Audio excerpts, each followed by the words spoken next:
tarde. Muita felicidade que eu estou aqui, novamente para brincar um pouquinho, né? E para fazer o que eu gosto. Eu gosto de pregar o Evangelho, né? E por intermédio da câmera aqui do Jonathan, eu estou podendo fazer o que eu gosto, o que eu sinto no meu coração, que eu devo fazer, que é ser o mensageiro do nosso Senhor Jesus Cristo. Espero, assim, poder ajudar com as minhas experiências, que não são muitas, não são, mas é uma experiência, é uma história de vida. E poder contribuir para fortalecer a fé de outros irmãos, de outros jovens, dos meus amigos, né? Sandro, o Jonathan, o Odjess, que é com quem eu tenho esse intercâmbio da palavra. É a quem eu dedico também o nosso pequeno trabalho. E eu fiquei pensando ontem que eu já tinha feito ontem pela parte da tarde, pela a ideia que o Jonathan me deu, né, de poder filmar essas pregações. E eu mostrei para os meus familiares, eu mostrei para minha irmã, que frequenta a igreja, mostrei para minha sobrinha, mostrei para minha esposa, claro, né? E para alguns amigos, e eu creio assim que por querer me dar força, né, me apoiaram, disseram: olha, Flávio, tá bom, continua, precisa se aperfeiçoar mais um pouco aqui, precisa melhorar ali. E eu dormi assim preocupado, né, e ansioso para que pudesse chegar logo hoje, para que eu pudesse pôr em prática as correções das quais eles me ajudaram, né, para poder pôr em prática as opiniões que eles me deram. E nós estamos aqui. Eu disse assim: meu Deus, o que é que eu vou falar amanhã? E eu senti no meu coração a vontade assim de comentar sobre a experiência do nosso Senhor Jesus Cristo com a mulher pecadora e o Simão, o fariseu, que convidou Jesus para ir jantar com ele. E como eu já fui um discípulo direto, hoje acompanho o meu pastor assim mais de longe, né, por intermédio das pregações dele no rádio, na TV, mas eu já fui uma pessoa um pouco próxima ao pastor Lorival e pude aprender coisas boas com ele, tipo a de dar título para uma pregação. Ele é especialista em fazer isso. Dar título a minha pregação. E para essa pregação, o título dela, sobre essa experiência, sobre esse contato que houve entre Jesus, esses três personagens, né? Jesus, a transgressora e o Simão, o fariseu, eu fiquei pensando e o Espírito Santo do nosso Senhor Jesus Cristo colocou no meu coração que eu deveria dar o nome de: o que é que Deus pensa de mim? É possível ver isso? É possível saber o que Deus pensa de mim? O que Deus pensa de você? Eu julguei por intermédio desse tema aqui que sim. E é sobre esse título que nós vamos trabalhar. Por que é fundamental eu saber do que Deus pensa sobre mim? Porque algumas vezes nós pecamos por presumir, por pensar que Deus, né, ele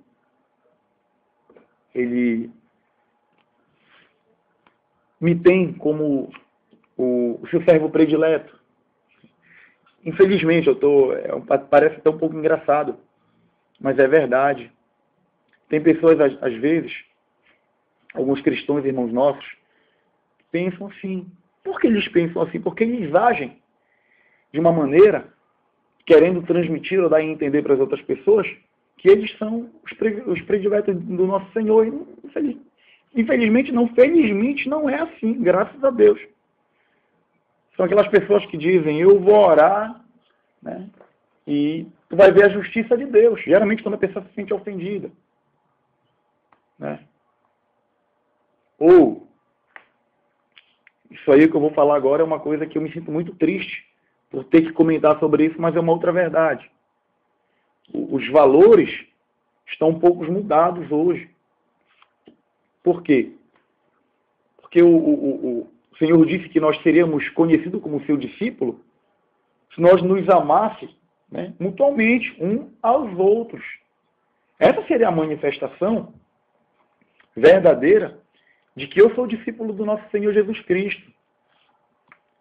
Essa, a manifestação verdadeira de que eu sou um cristão, que eu imito ao nosso Senhor Jesus Cristo, como Paulo, né, imitou também, é quando eu, não sendo, mas concordando, me submeto a exercer a função de ser o sal. Eu quero tentar ser o sal da terra. Eu quero tentar ser a luz do mundo. Né? Eu quero, né, exercitar em mim o amor, a fraternidade ao próximo. Por que eu estou falando isso? Porque na maioria das vezes, né, a noção enganosa e equivocada que se vê dos nossos irmãos é a seguinte: é porque ele frequenta todos os cultos da igreja local, né, nos dias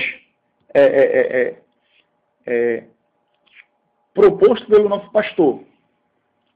O irmão, ele é bastante ativo, prestativo, ele vai à igreja, né, ele é contribuinte com os dízimos, com as ofertas. Esse irmão, ele espana os bancos da igreja e ele acha que por isso, claro que isso é devido, isso é correto. Temos mesmo que zelar pela nossa congregação, pela nossa denominação, claro. Mas não é isso, gente, que me faz ou que te faz, né, o predileto de Deus. E depois que eu faço isso, estou com a minha Bíblia, com a minha blusa, gola polo, manga comprida, né? E passo ali pela rua, onde está o bêbado, onde está o drogado, né?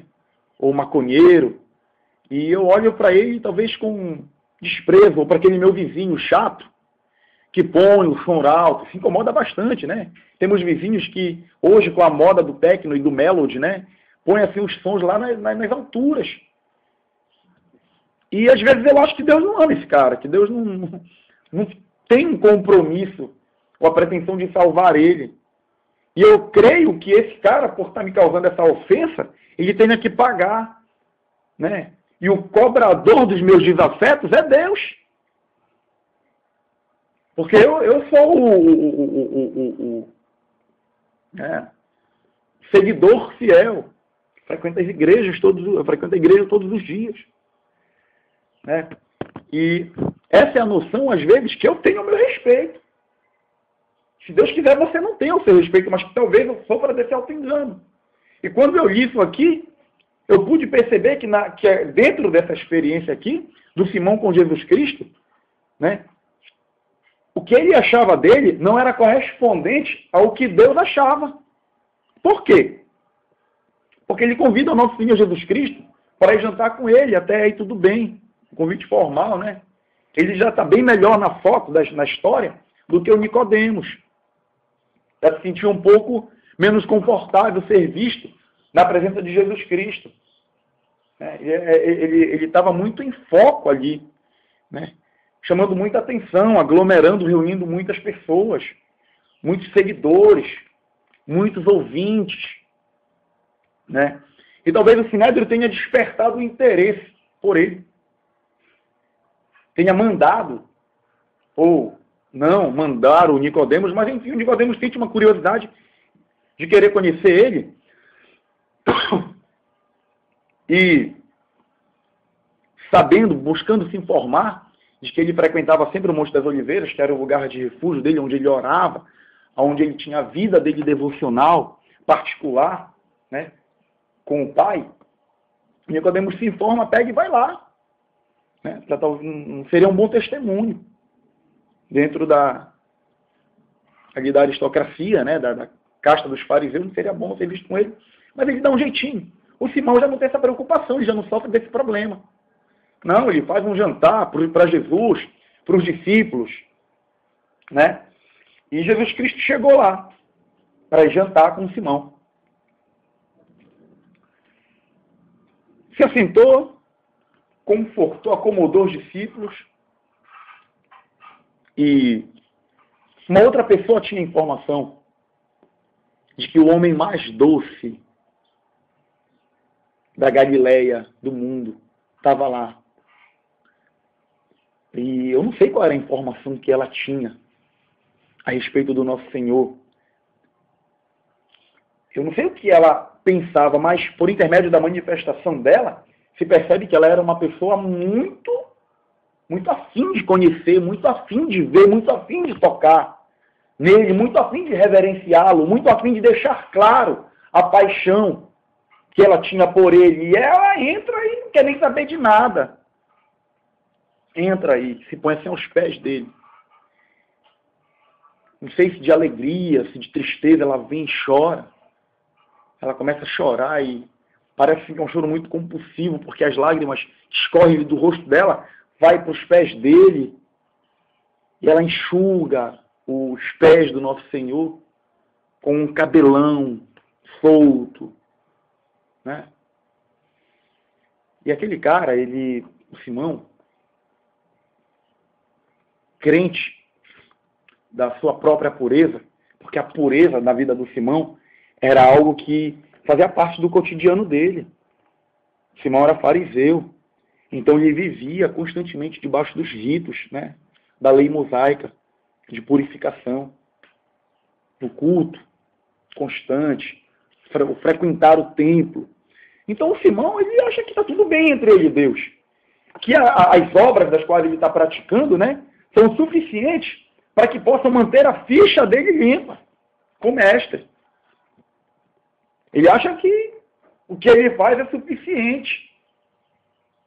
E que o Messias que ele esperava era o Messias que quisera ele que viesse na unção do Davi, do tanque de guerra israelense. Primeiro acabando com o poder dos romanos sobre ele. Depois, né, tornando as outras nações tributárias a eles, como eram no período do Davi. Só que aquele Messias, que estava lá na presença dele, que não era reconhecido por ele, veio para nos libertar de um tirano ainda muito mais cruel, porque os romanos já se passaram, mas o pecado atormenta e aprisiona a humanidade até os dias de hoje. Aprisionava, né? Porque só se mantém preso ao pecado aquele dos quais não quer aceitar o nosso Senhor Jesus Cristo como Salvador.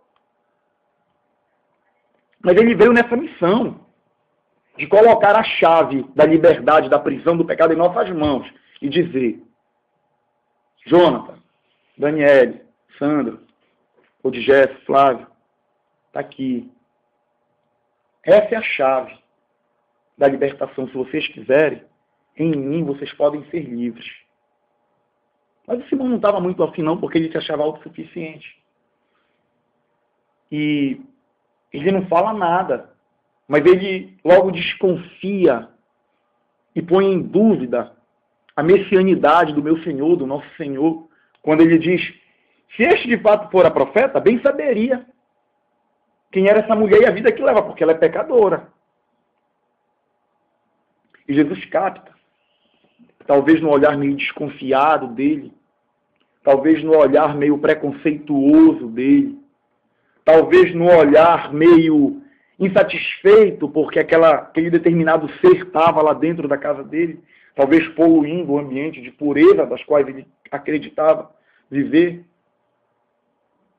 interpretando mal a marginalizada que era a mulher, a mal falada dentro da comunidade. E diferente dele, ele se espanta porque ele queria que Jesus agisse da mesma maneira.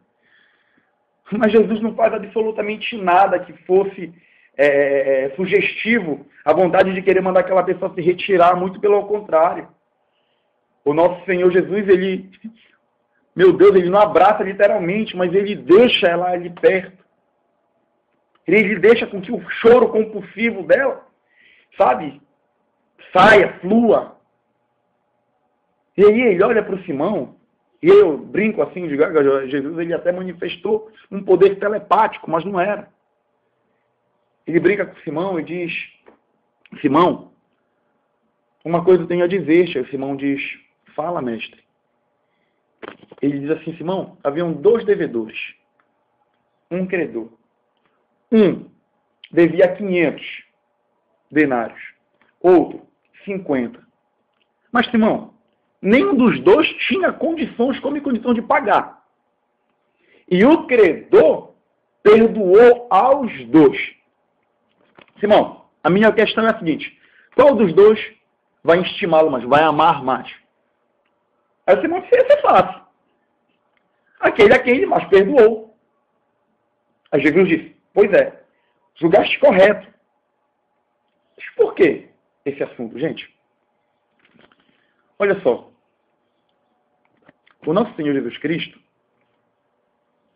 quando ele olha para o Simão e vai dar essa explicação, como eu falei anteriormente para vocês, o Simão ele tinha praticamente consciência da pureza dele, de que ele não precisava,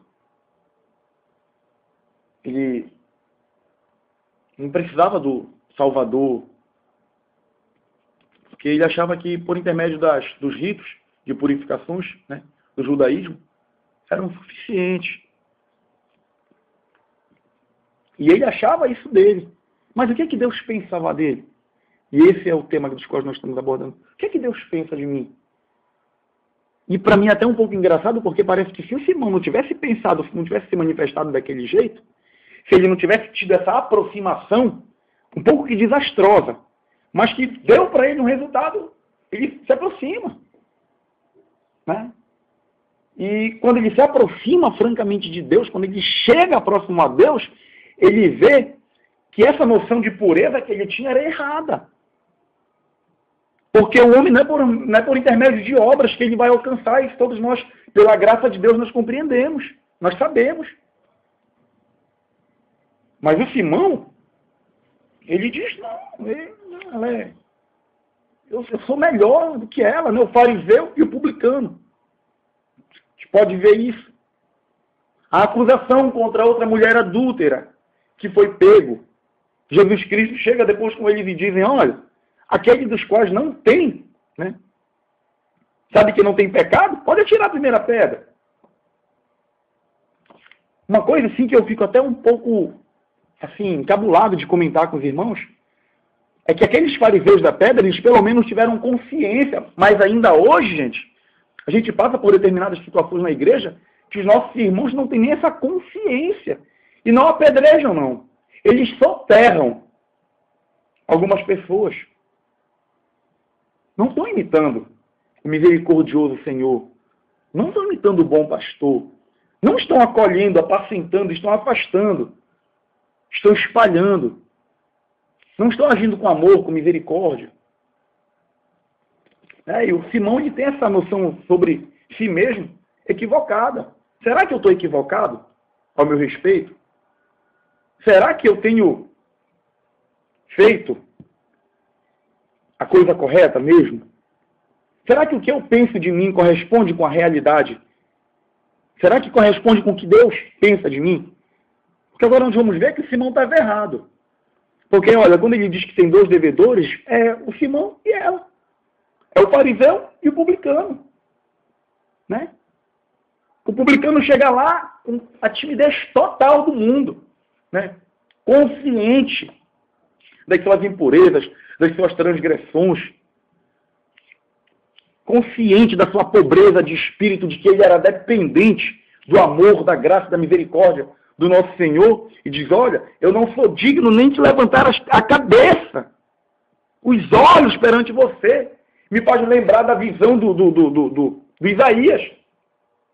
Se não me engano, os serafins que cobriam o rosto, né, e de uma, mesmo desinformado, talvez mesmo sem saber, o publicano da parábola, ele, né, uma maneira de reverência. É engraçado que essa aproximação de Deus que o fariseu tem, sabe, ela é tão um pouco prejudicial porque ele chega a pensar que Deus está na mediocridade do ser humano. Está na média, está onde ele pode chegar e dizer, olha, Deus, eu te agradeço, porque eu não sou igual aos outros, né? Porque eu dou o dízimo do hortelã, porque eu sou isso, eu sou aquilo. Né? E a gente sabe da parábola, quem foi justificado por aquele ao qual reconhecia a sua condição, a sua situação de transgressor e de pecador. Né? Só que o Simão não tem a oportunidade de ler a parábola. Né? A gente vai ver que o equívoco do fariseu está assim, uma coisa muito escancarada. O Abraão, o amigo de Deus, né, que eu acho que poderia se vangloriar em alguma coisa, ele diz na intercessão por Sodoma, diz, olha, eis que mais uma vez eu me atrevi a falar contigo, sendo tu Deus Todo-Poderoso e eu pó e cinza. O Davi, o homem segundo o coração de Deus, nas perseguições do Saul, ele disse, olha, quem persegue o rei de Israel? Há uma pulga. Né?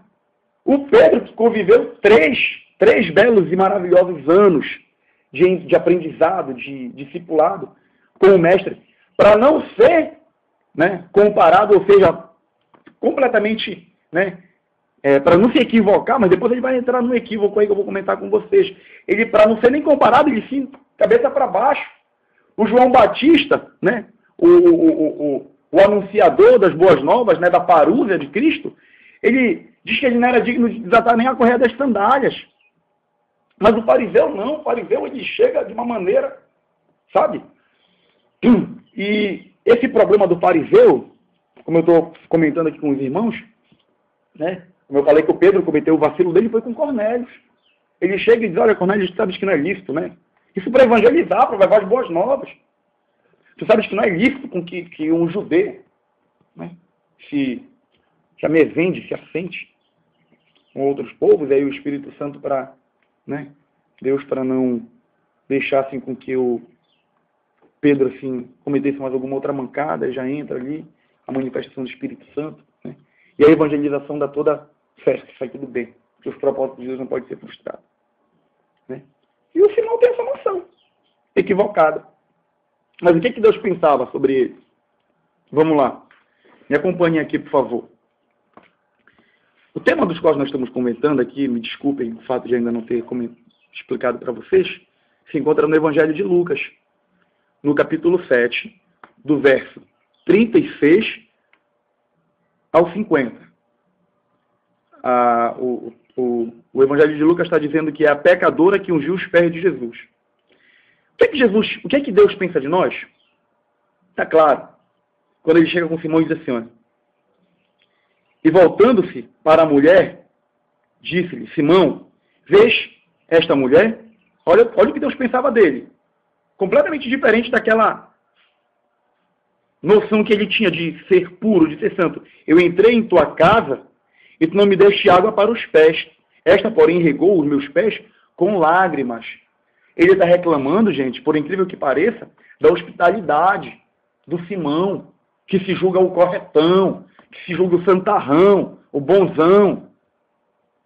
Diz, olha, tudo bem, né? Eu acho que Jesus era uma pessoa muito educada. Disse, olha, eu até agradeço o jantar. Estás criticando ela pela manifestação, porque ela é transgressora, porque ela é pecadora, né? Sabias que 2 devedores deviam a um credor. Esse credor era Deus. Tanto você quanto ela, Simão, estão dentro da mesma situação, cara. De pecadores, de devedores, que não tem como pagar, Simão. Porque isso só se paga por intermédio do derramamento do meu sangue. Isso só se paga por intermédio do derramamento do meu sofrimento. Sabe? E ele disse, olha, eu cheguei, tu não me trouxesse água para lavar os pés. Ela, no entanto, lava os meus pés, Simão, com as lágrimas. Certo? Esta, porém, regou os meus pés com lágrimas e os enxugou com seus cabelos. Ah, Simão, não me deste ósculo. Gente, olha, coisa interessante. Jesus disse pro Simão, reclamou do Simão o fato dele ter chego e não ter sido beijado, né? E o que acontece? O Simão estava se sentindo, né, o próprio. Mas Jesus deixa claro que o que ele pensava era diferente do que o Simão achava de si mesmo.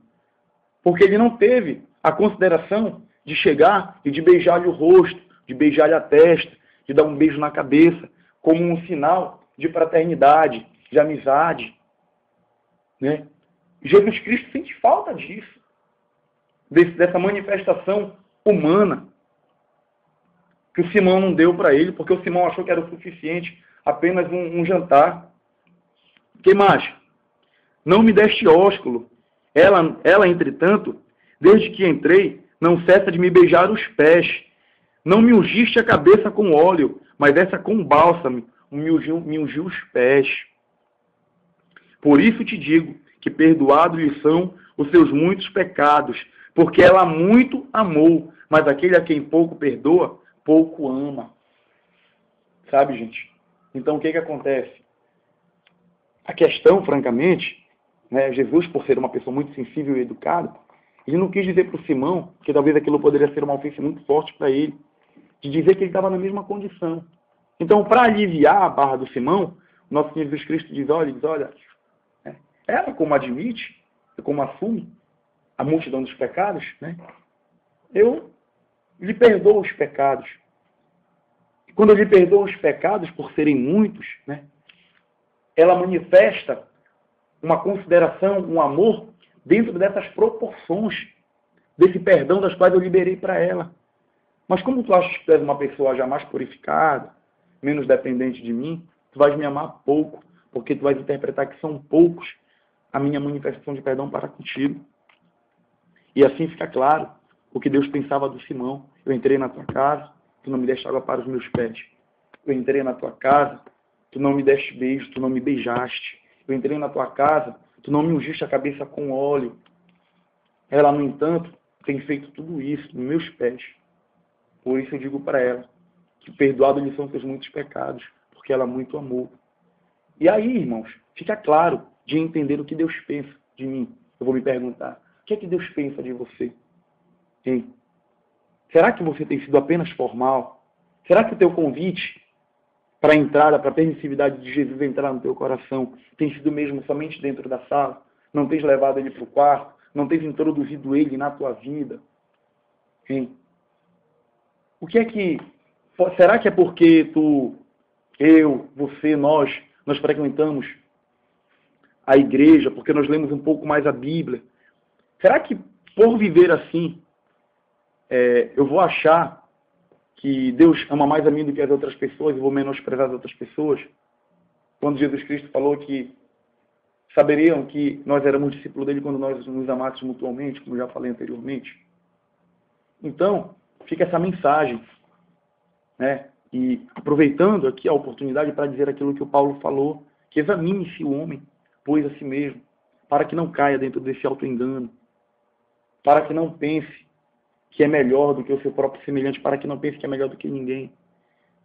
Para que, concluindo a nossa fraqueza, para que, concluindo nossos pecados, nós venhamos a saber que nós temos a necessidade, que nós estamos pobres e carentes da manifestação da graça de Deus na nossa vida, que é por intermédio da graça e da misericórdia do nosso Senhor Jesus Cristo. Somente por isso, não por obra alguma, que nós temos a oportunidade de desfrutar da presença do Espírito Santo e de um dia, se der tudo certo, se nós nos mantermos no caminho correto, de um dia comungarmos e compartilharmos da eternidade com o nosso Senhor Jesus Cristo. Então, irmãos, era o que eu queria comentar e era o que eu queria compartilhar com os meus irmãos. E que essa mensagem ela possa ser edificante para vocês, assim como ela é para mim. Eu desejo a todos a paz e que fiquem com Deus, em nome do nosso Senhor Jesus Cristo. Amém.